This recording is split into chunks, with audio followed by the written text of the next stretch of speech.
আগামী ২৪ ঘণ্টার মধ্যে সুলতানা কামালকে গ্রেফতারের দাবি জানিয়ে হেফাজতে ইসলামের ঢাকা মহানগরের সহসভাপতি জুনায়েদ আল হাবিব বলেছেন, ভাস্কর্য থাকতে না দিলে মসজিদ থাকতে দেয়া হবে না।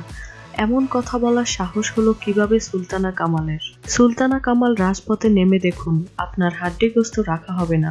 সুলতানা কামালকে গ্রেফতারের দাবি জানিয়ে হেফাজতে ইসলামের সংগঠনের ঢাকা মহানগরের সহসভাপতি আল হাবিব বলেন, প্রধানমন্ত্রী মসজিদগুলোয় সৌর বিদ্যুতের ব্যবস্থা করেছেন, প্রত্যেক উপজেলায় একটি করে মসজিদ বানাবেন ঘোষণা দিয়েছেন। আর সুলতানা কামাল বলেছেন, ভাস্কর্য থাকতে না দিলে মসজিদ থাকতে দেয়া হবে না। সাহস কত সুলতানা কামালের! শুক্রবার জুমার নামাজ শেষে বায়তুল মোকাররমের উত্তর গেটে আয়োজিত সুপ্রিম কোর্ট থেকে ভাস্কর্য অপসারণের দাবিতে হেফাজতে ইসলামের এক বিক্ষোভ সমাবেশে তিনি এসব কথা বলেন।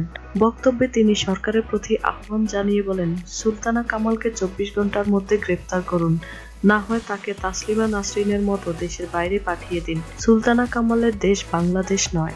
ঢাকা মহানগর হেফাজতের সভাপতি মাওলানা নূর হোসাইন কাসেমীর সভাপতিত্বে সমাবেশে আরো বক্তব্য দেন মহানগর হেফাজতের সহসভাপতি মাওলানা মমিনুল হক। এছাড়াও আরো অনেক মুফতি মাওলানারা বক্তব্য দেন।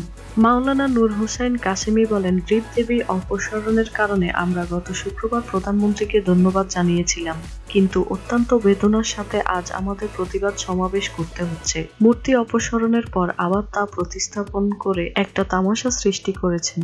অনতিবিলম্বে মূর্তি অপসারণ করা হোক, না হলে রমজানের পরে বৃহৎ আন্দোলনের কর্মসূচি ঘোষণা করা হবে। আমরা শান্তিপূর্ণ আন্দোলনে বিশ্বাসী, জ্বালাও পোড়াওয়ে বিশ্বাসী নয়।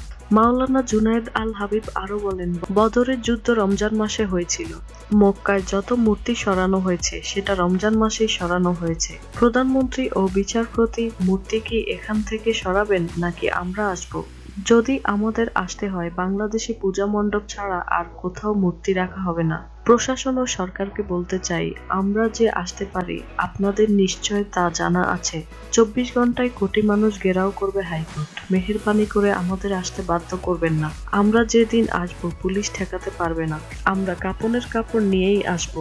মাওলানা মামুনুল হক বলেন, বাংলাদেশ স্পষ্টভাবে দুটি শিবিরে বিভক্ত, একটি মূর্তির পক্ষে, অন্যটি বিপক্ষে। সুপ্রিম কোর্টের সামনে মূর্তি স্থাপন করা হয়েছে ভিনদেশি এজেন্ডা বাস্তবায়নের জন্য। সুপ্রিম কোর্টের কোনো স্থানেই মূর্তি থাকতে দেয়া হবে না। হেফাজতের নেতাকর্মীদের উদ্দেশ্যে মাওলানা মমিনুল হক আরো বলেন, সেদিনের জন্য প্রস্তুত থাকুন। প্রয়োজনে আল্লামা আহমেদ শাফি ডাক দেবেন।